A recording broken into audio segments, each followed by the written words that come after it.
Estamos de volta no Manhã Noticiosa e bom dia a si que nos acompanha através da Rádio Mais. Afinal, a partir deste momento estamos em simultâneo. O espaço Matabicho será feito a partir da Mídia Mais TV. Hoje vamos falar dos 25 anos da Conferência de Beijing, uma conferência que teve como objetivo fundamental falar dos direitos das mulheres e também do seu empoderamento. Estamos com a doutora Lídia Chongo, a quem saúdo e dou as boas-vindas. Doutora Lídia Chongo, a diretora nacional do Gênero. É bem-vinda à Mídia Mais. Muito obrigada. Obrigada pelo convite. Doutora Lídia, já passam 25 anos, esta reunião debateu diferentes pontos, já vamos pegar neles, mas passados 25 anos, qual é a análise que se faz, do seu ponto de vista do panorama geral dos direitos da mulher, direitos de igualdade de género em Moçambique? Obrigada. Primeiro, saudar aos ouvintes, porque estamos na rádio também, pois. E aos telespectadores. 25 anos pós Beijing, talvez para contextualizar um pouco, este foi um marco histórico ao nível mundial e Moçambique teve a honra de participar neste evento há 25 anos. E nesta conferência de Beijing participaram vários países, vários movimentos de mulheres, e o que é interessante é que todas elas identificavam-se em algumas áreas críticas. Por isso é que, saindo desta conferência, todas estavam alinhadas para olhar para essas áreas críticas. Talvez salientar que Moçambique, muito antes desta conferência, já tinha ratificado alguns instrumentos regionais, instrumentos internacionais sobre os direitos da mulher. Foi por essa razão que uma delegação moçambicana participou na conferência. Foram mais de 2.100 mulheres representando, aliás, foram mulheres representando mais de 2.100 organizações. É verdade. E neste momento eu gostaria de primeiro saudar as mulheres que representaram Moçambique na conferência, mulheres que estavam engajadas, algumas delas continuam engajadas na defesa dos direitos da mulher. Depois desta conferência, os países ficaram com a responsabilidade de olhar para essas áreas críticas e Moçambique, particularmente, engajou-se e colocou no topo das prioridades o avanço da mulher em todas as áreas de desenvolvimento socioeconômico. Uma primeira atitude foi olhar para a área da legislação. Olhando para a área da legislação, houve muitos avanços em relação aos direitos da mulher, a partir da própria lei da família, a revisão da lei da família, a lei, portanto, relativa às uniões prematuras. Costumam chamar casamentos, mas não são casamentos prematuros porque estamos a falar de uniões prematuras. Os casamentos são consentidos. Muitas vezes, ou a maior parte de vezes, essas uniões são forçadas, pois, no sentido de as meninas interromperem a sua vida, não poderem continuar a estudar e começar a vida ativa muito mais cedo. Mas, olhando para a legislação, eu penso que foi o primeiro marco que o país ganhou. E, paralelamente a isso, olhou para, de forma institucional, criar um mecanismo de monitoria de várias ações em curso na área da mulher. Talvez salientar que algumas das áreas críticas foram identificadas, uma delas foi a educação. Portanto, todos os países, todas as mulheres olharam como a área da educação e formação socioprofissional, técnico-profissional, como sendo uma das áreas críticas. A outra área que foi identificada como sendo crítica foi a área da saúde, onde quase todos os países estiveram alinhados em olhar para aquilo que são os direitos da mulher na área da saúde. O acesso aos cuidados da mulher e o acesso, portanto, àquilo que são os direitos sexuais e reprodutivos. por causa das altas taxas de mortalidade materna. E Moçambique, particularmente, olhando para esta questão desde a independência nacional, olhou para a questão de saúde materno-infantil como sendo prioridade. E particularmente a área do planeamento familiar, a área da assistência ao parto, a área da assistência à criança e ao recém-nascido, e atualmente olhando para aquilo que são as doenças crônicas, em particular os cancros. Nós sabemos que na área de doenças não transmissíveis, particularmente a área de cancro, a prioridade que foi colocada em relação à mulher foi o rastreio do cancro da mama e do colo uterino. Mas a conferência também olhou com muita atenção os aspectos relacionados com o emprego.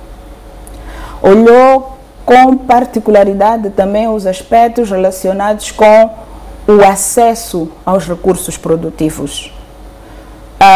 A maior parte dos países olharam para o acesso à terra, por exemplo. A terra é uma das fontes não só de subsistência familiar, mas também de geração de rendas para as famílias, onde a mulher é colocada na prioridade. Mas também é importante referir que quase todas elas olharam para a questão da violência contra a mulher como sendo uma das áreas extremamente importantes. Infelizmente, em todo o mundo, as mulheres continuam sendo vítimas de violência, das várias formas de violência, psicológica, sexual, física, e levando até altas taxas de mortalidade por violência. Então, como um grande desafio. E o nosso país, sempre com uma linhagem de olhar para a prioridade na igualdade de género, no programa quinquenal do governo, coloca a prioridade de igualdade de género como sendo extremamente importante. E orienta a todos os setores de desenvolvimento a olhar para esse aspecto em conta. Exatamente. É por essa razão que foi criado o próprio Ministério de Gênero, que é para olhar para os aspectos de género de uma forma geral. Então, do ponto de vista geral e se calhar um pouco mais resumido, esta conferência forçou os governos a institucionalizarem esta necessidade de respeito pelos direitos da mulher? Com certeza, com certeza. E os próprios governos, em particular o nosso, analisando aquilo que era o nível de desenvolvimento, decidiu colocar o topo de prioridades de forma transversal essas questões de género e, em particular, aos direitos da mulher. É por essa razão que estes avanços que acabamos aqui de referir em relação ao acesso à educação e caminhando para a paridade entre meninos e meninas nas escolas a vários níveis, isto também forçou o instrumento, como se forçou aos governos a encontrar mecanismos de coordenação. Porque nós sabemos que, sendo uma área transversal, a área de desenvolvimento da mulher e de direitos, há uma necessidade de todos os setores de desenvolvimento, sejam setores públicos, privados, a sociedade civil, olharem para essas questões dos direitos da mulher. Doutora Lídia Chongo, esta conferência de Beijing, como dizia, debateu diversos pontos em número concreto de 12. Um deles tem que ver com a mulher e a pobreza. Em Moçambique, a mulher continua a engrossar as estatísticas da pobreza. O que é que tem estado a ditar isso? Falta de oportunidades, falta de escolaridade? Qual é o principal motivo e, sobretudo, como superar? Vários fatores contribuem para que a mulher continue a ter o desafio na área do empoderamento econômico para lutar contra a pobreza. Primeiro, o aspecto é o que nós referimos em relação à educação. É por isso que o governo, ao colocar a área da educação e formação técnico-profissional para capacitar as mulheres para também acederem aos vários focos através de várias formas de desenvolvimento, acesso ao emprego, por exemplo, é preciso também empoderar a mulher em relação à educação. Mas também há aspectos culturais que nós conhecemos, não é? Normalmente, nessas relações de género, principalmente nas zonas rurais. A menina é aquela que fica em casa, que tem que cuidar dos irmãos, que tem que ajudar a mãe a fazer os trabalhos de casa, mas às vezes, mesmo querendo, não se coloca a prioridade de deixar a criança ir à escola. Então, é um dos primeiros desafios que temos, garantir que a criança vá à escola, mas que ela possa também continuar e aceder aos outros níveis de escolaridade. Conseguimos quebrar estas barreiras culturais a médio prazo? A médio e longo prazo, precisamos primeiro de trazer para o público esses aspectos, que nem todos os aspectos são negativos, os aspectos negativos, e trabalhar sobre eles no sentido de mudar comportamentos, mudar culturas. Se calhar não é o que nós pretendemos. Pretendemos que aqueles hábitos nocivos ao desenvolvimento, eles sejam abandonados. Mas para que isso aconteça, é preciso que estes atos sejam percebidos por todos os intervenientes. A quem comete erros sem notar que está a errar. Com certeza, com certeza. Por essa razão é que nos vários níveis de luta pelos direitos da mulher, mesmo na área da violência, é preciso olhar não só as mulheres, mas também olhar os homens, trabalharmos com os homens, porque é assim como se faz uma sociedade.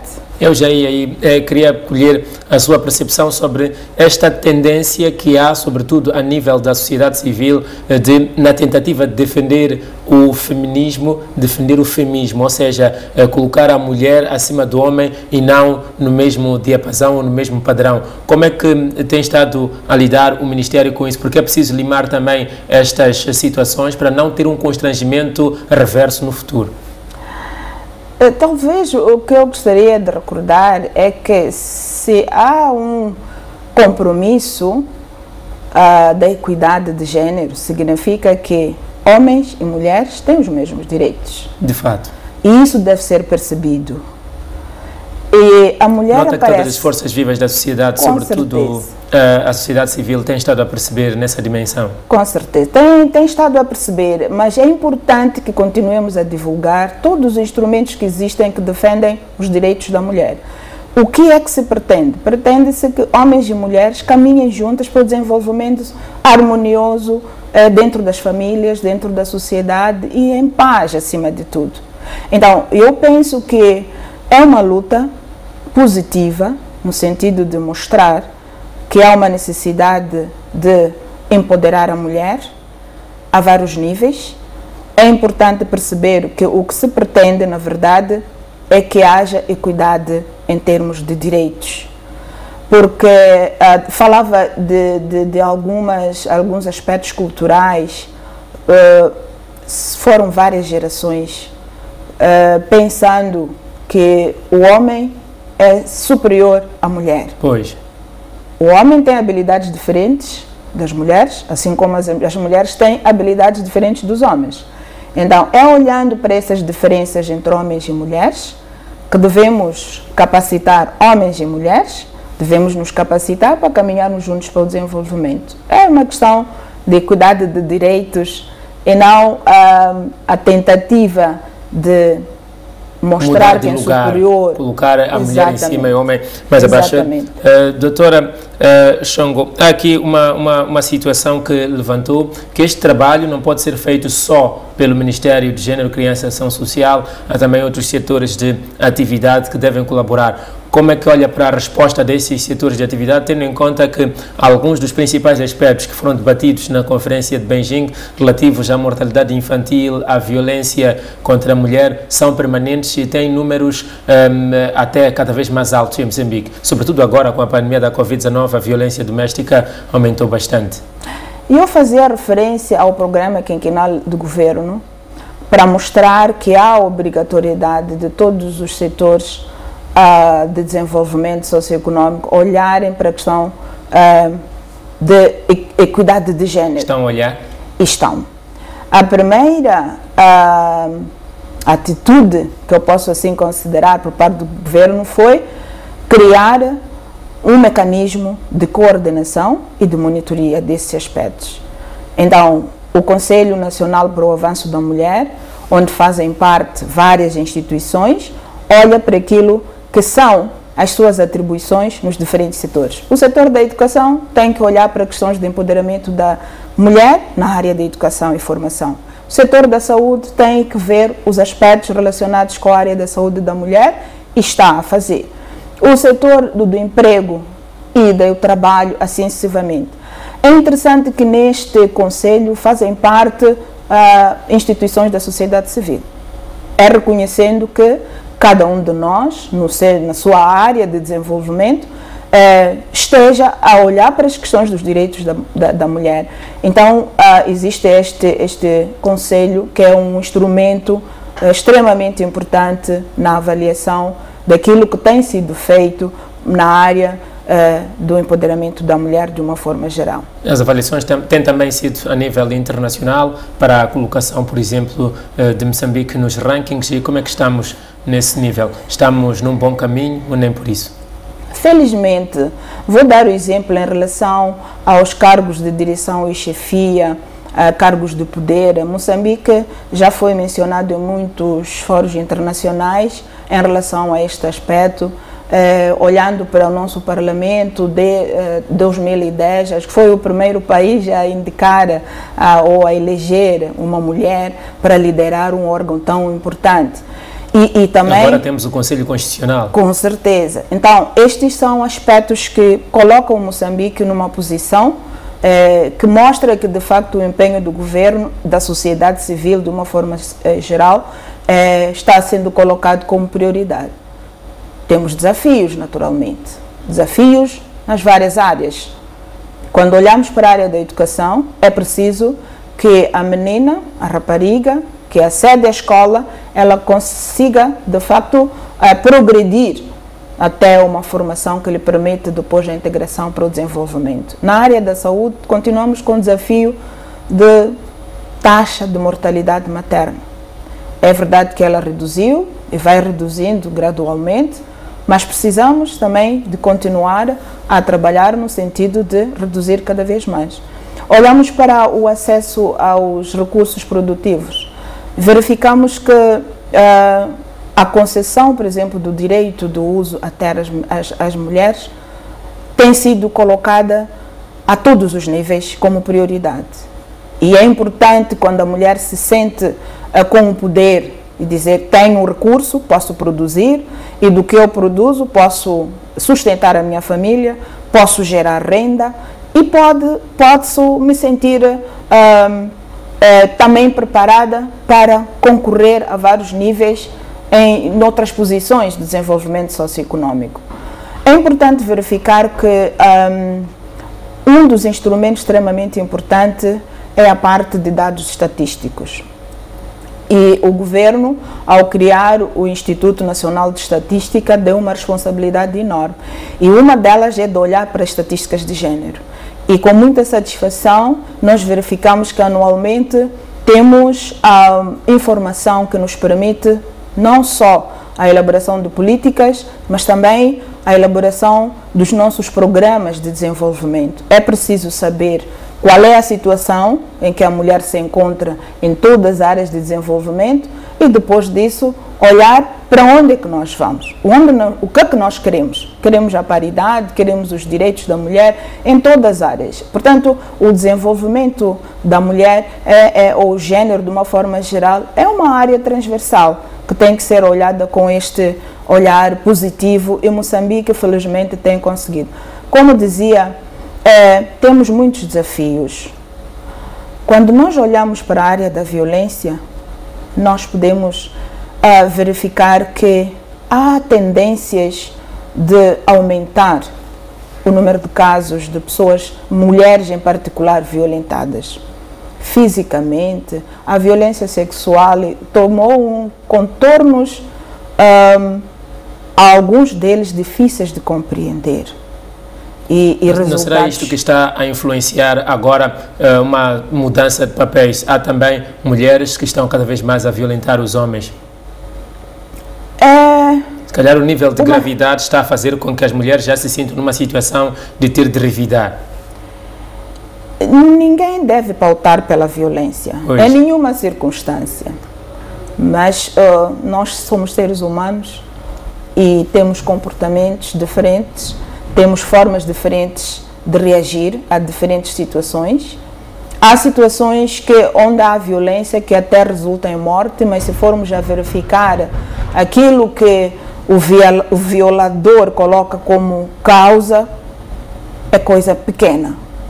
Então, nós já reportamos aqui diversos casos, não porque chegou 2 minutos depois de eu ter chegado a casa, não encontrei ela aqui. São estes os motivos, geralmente, que têm acabado em violência.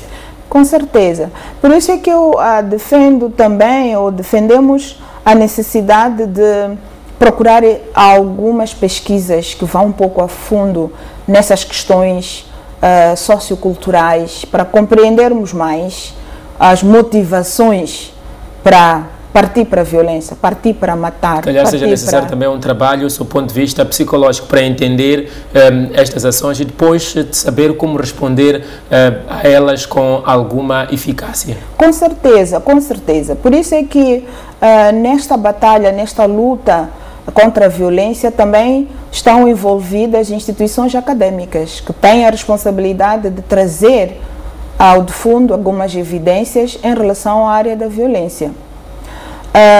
O governo, ao elaborar um plano nacional para garantir que as mulheres que estejam em situação de conflito, mulheres, pais de segurança, foi olhando também para a necessidade de não só atuarmos em momentos de conflitos, mas também sabemos que os conflitos depois causam problemas psicológicos muito sérios.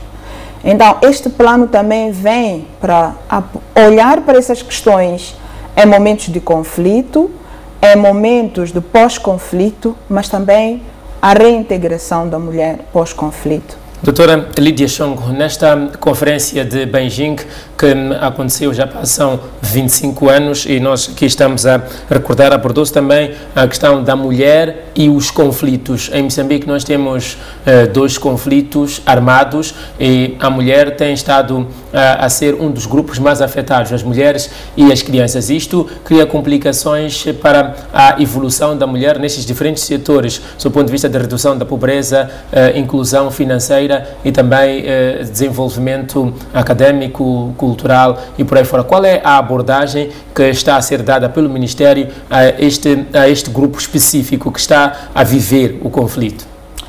Com certeza. Acrescentando aí, em situações de conflitos, em situações de pandemia, a mulher de facto é quem sofre mais, porque ela tem essa responsabilidade de cuidar dos filhos e cuidar da família.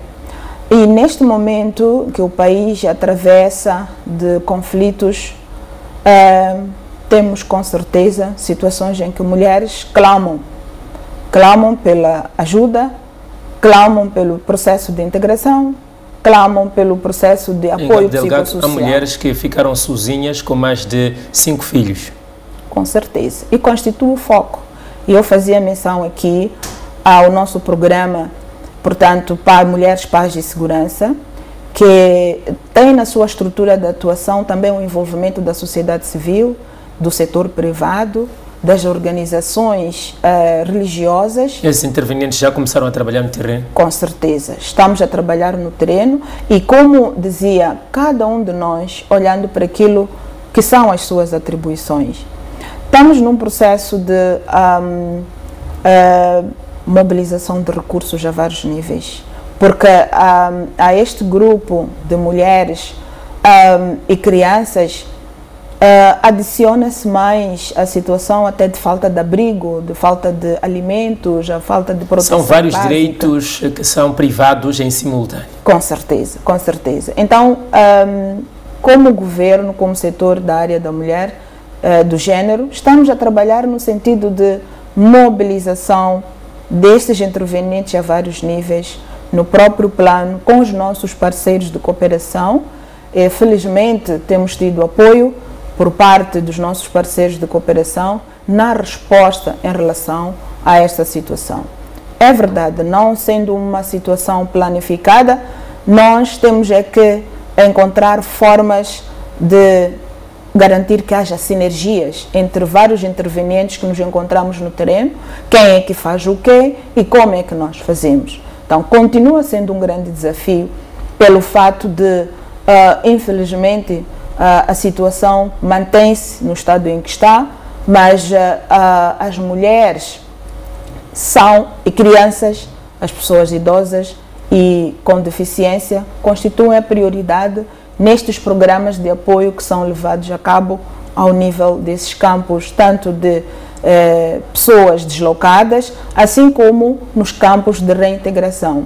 Uma das componentes extremamente importante que estamos a trabalhar é a questão do empoderamento econômico. Há situações em que algumas mulheres ultrapassaram a situação psicológica, dos traumas, dos conflitos, tanto na região centro, assim como no norte. Então estão numa situação de se reintegrarem.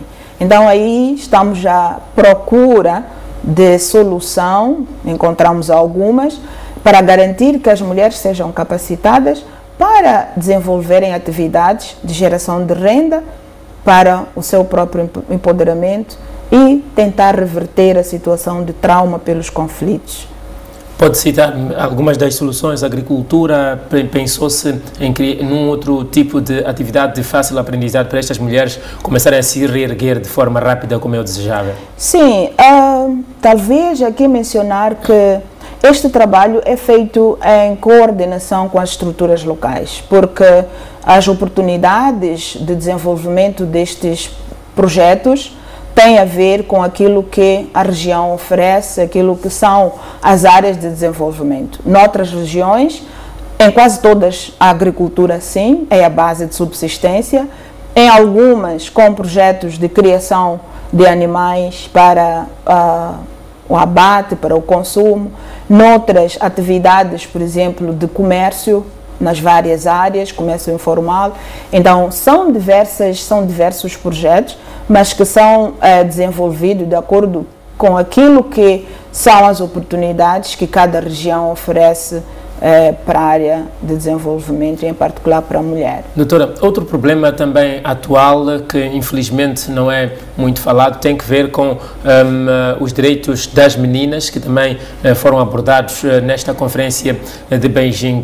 Chamo isto por causa da onda de tráfico de meninas que há a nível de Moçambique, que é um país de trânsito e também de origem de algumas meninas que são usadas para trabalho forçado e até trabalhos sexuais em outros países, como exemplo da África do Sul. Como é que o Ministério está a trabalhar para poder estancar esta rede?